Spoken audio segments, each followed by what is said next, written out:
有民众伫嘉义的中正大学附近，就发现一只狐獴，这是引起在地真大的讨论。嘉义县家畜疾病防治所呢是表示讲，这狐獴是一般宠物，若准是乌白甲伊放杀，安尼会甲主人来追究责任。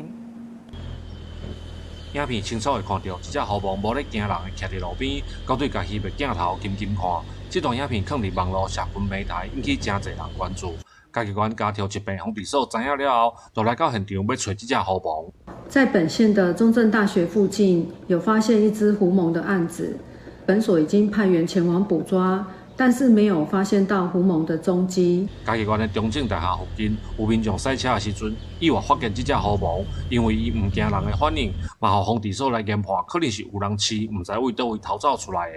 防治所指出，主人若是无爱饲，调工放互走去，会按照动物保护法来处罚。虽然狐獴它不是被列为禁养的动物，但是饲主也不应该放养，甚至是弃养所属宠物。依动保法，输重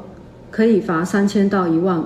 如果弃养的话，更是可以开罚到最高15万元。狐獴伫这几年加做愈来愈侪人喜爱的宠物，农业部去年底嘛咧评估，要有条件开放民众来饲。不过，动物保护团体针对公共利益、物种保护甲动物福利的立场，也是反对国内开放饲狐獴，烦恼会因为弃养造成新的生态破坏。记者林慧婷，嘉义报道。